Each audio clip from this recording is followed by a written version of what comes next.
Virgin Voyages might not be for you, but that's okay. Hey there, everybody. This is Cam DeYoung, your host of the Know Where You Want to Go Travel podcast. And thank you for joining me today for this important topic as it relates not just to Virgin Voyages, but to travel in general.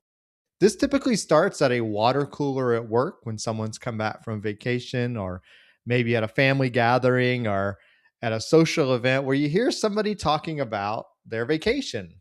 And they've talked about whether it's the cruise line or the destination and how amazing it was. And then you think, man, I should really check that out.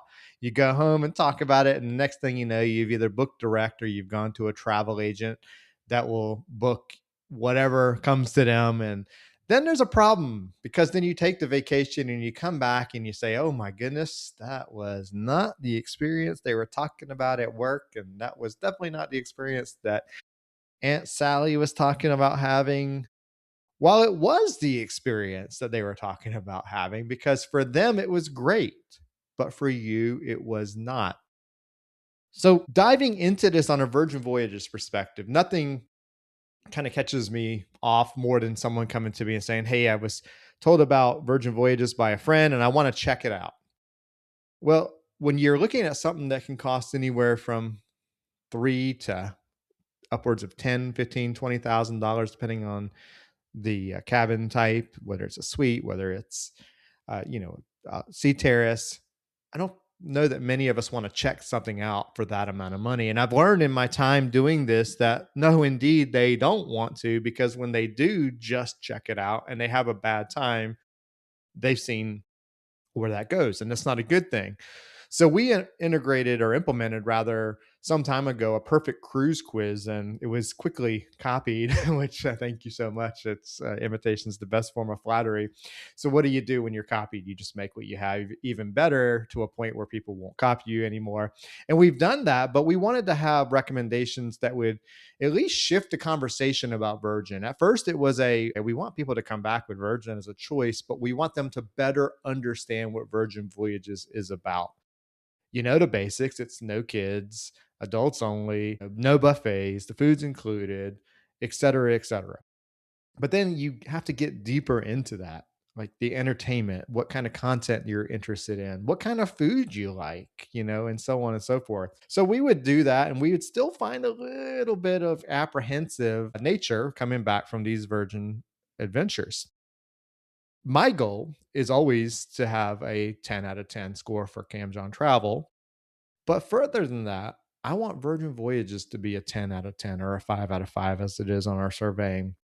So when it comes back a 3 out of 5 or even a 4 out of 5, I have to question things, and it makes me wonder about the right fit still. So is Virgin Voyages for you? You might be thinking, of course it is. Still, even throughout this, it's for me. It's kids free. I hear the food is amazing. There's no buffets or so on. But really think about that. Are you really opposed to cruise ship buffets? Are you opposed to kids on the cruise lines when the kids are fairly well kept in a certain segment of the cruise ship? I don't know, maybe not. But let's look at this a little bit deeper. So our new quiz, it goes quite deep. Talks about fare restrictions, planning style, flexibility, cabin expectations, sea days, dress code. And Virgin doesn't have a dress code. Just don't show up at a restaurant in your swimsuit and you'll be okay. Atmosphere, dining style. I'm looking at, the different cabin regrets and stress that people have. I wish I knew this before. With the new quiz, what we've done is we've put together something that isn't going to push Virgin forward. It's actually going to be super neutral and maybe even against Virgin where it shouldn't be, but I want to make sure it's a right fit. So it's kind of a free public service of sorts. If you take the perfect cruise quiz and you come back and it says celebrity, princess, carnival, Norwegian, Canard, Viking, whatever it might say, you'll have an opportunity to check a box, and then I will put you in touch with somebody that I know that specializes in that cruise line. If you come back as Virgin as number one, two, and sometimes even three, in either way, I'm going to respond to you. But then we ask some follow-up questions and try to make that perfect fit. The perfect fit's not just, okay, this is the right cruise line for me. It's also the itinerary. You might say, I want to go to Alaska or I want to go to Europe. But why? Why is it Alaska you want to go to? Why do you want to go to Europe? Do you know it's going to be cold on that cruise ship in Northern Europe? It is a lot of outside access. There's a lot of doors opening. There's not heat that generates on the top deck in the pool area. Same thing for Alaska. What's your why? What's your real why? What is it about the onboard experience that you think you might like? Are you going to go on the ship without dining reservations and go to the galley every night and then come back and complain about the food?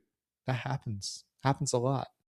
You have to have a structure in mind, and that's what a good first mate does for you, is make sure that that structure is there. Make sure that you have your dining reservations. Tries to open your mind to some new things. Not everybody's going to go and love the test kitchen, but you should try it. And I always say, if you don't like the test kitchen, just go upstairs, go over to the dock house, have some tapas, some shrimp, some steak, some chicken, some goat cheese.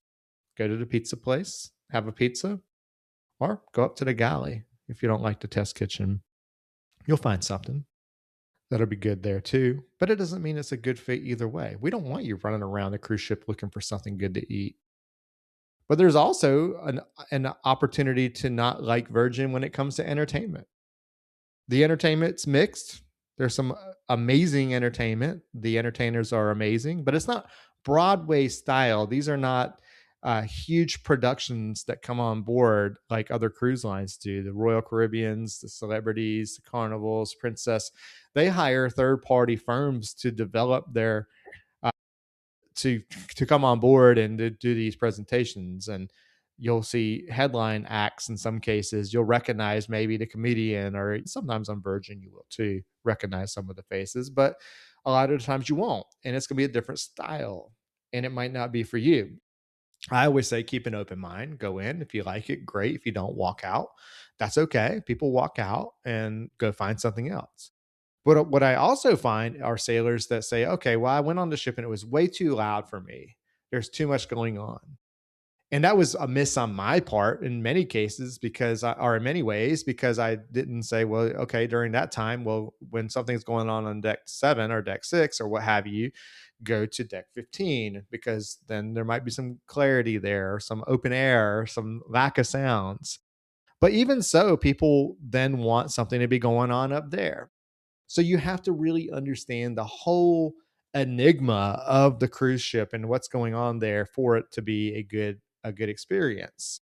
So who is Virgin Voyages for? Well, I think it's for most adults who want to travel in a kids-free environment that's premium but not quite luxury. I would say, you want really good food. You're open-minded to an extent. Italian, Mexican steaks and seafood is probably not over the top for most of us. But if it is, then and you find yourself relegating to the galley, then there's other cruise line options for you. And again, that goes back to the quiz and where we work together, or I work together with other agents, other consultants who can help you with a better fit. Because ultimately, when you start your journey, going back to the very beginning, you're going to hear something about Virgin Voyages or another destination from somebody else, and you're going to be intrigued by it. And you might go online and search for it. And I, again, warn you that listen to the episode about this, read the blogs I've written about this. Be careful what you read online. Be careful what you ask AI. Yes, you can go ask AI and ask for a Virgin Voyages first mate, and I'm very likely going to be on that list. I did it the right way, just to be very clear. A lot of things that AI is picking up are not quite the right way. And sometimes the information is just not very accurate at all. You don't have sea terrace cabins on deck 4 on a Virgin Voyages ship, nor do you have obstructions on deck 11, just 2 examples. So you got to be careful what you read out there. And even not even from AI, from other people who had a crappy experience and they're out there complaining about every single thing. And you're like, oh, well, no, we're not doing that now because they said that. Or people that maybe have spun something up to be too good to be true. There might be a show that gets a lot of good clarity online for being amazing, but yeah, it's not for everybody. So you go on the ship thinking that because 90% of what you read online was positive, that it's going to be great for you, then it isn't. And the entire ship experience is not good. So think about that. But what I would ask you, if you're listening to this episode and you're thinking about a cruise and you've not been on a Virgin Voyages trip yet, is to go to the Perfect Cruise Quiz. Take that quiz, get those results, and share them with me. I'm not going to push you to book. I'd love for you to work with me. I'd love for you to work. I'd love to work together with you and give you the wonderful experience of a Virgin Voyages trip. And if you don't match with Virgin, that's okay too. I'll say this also is that we find that a lot of first time cruisers tend to like Virgin more than those who are returning cruisers from another cruise line. It's an interesting fact. People go and they sail Celebrity, Carnival, Royal Caribbean, especially Carnival. I'll say that. And they come over to Virgin and they boomerang back. They boomerang. They just go right back to that cruise line. And sometimes it's, well, I prefer the main dining room. It's consistent. Same people every night.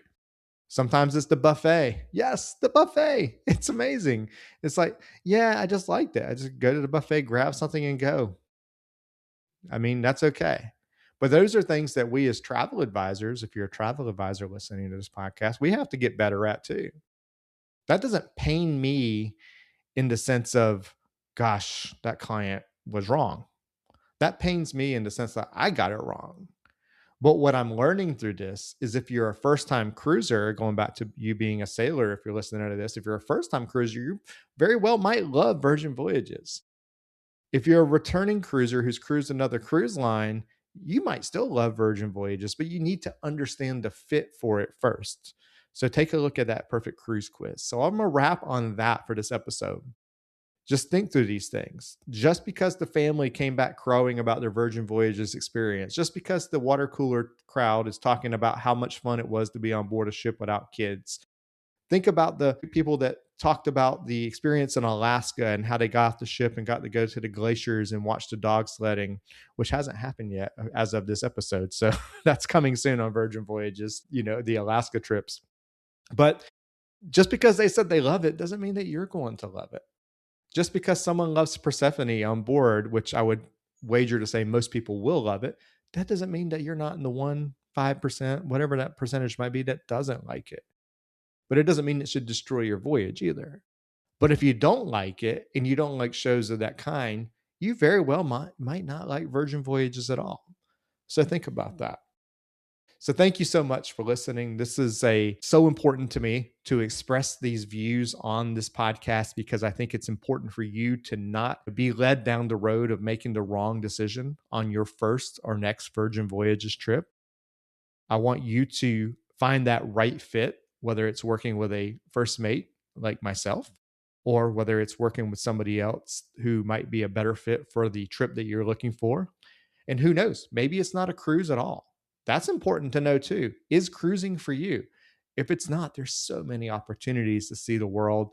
I'm here to help with that and to really relay you to the right person or persons to help you with that. So thank you so much. And I appreciate if you follow this podcast, like, subscribe, all that good stuff. Stay tuned for much more as we come back with more episodes in the very near future. Thank you so much and have a wonderful day.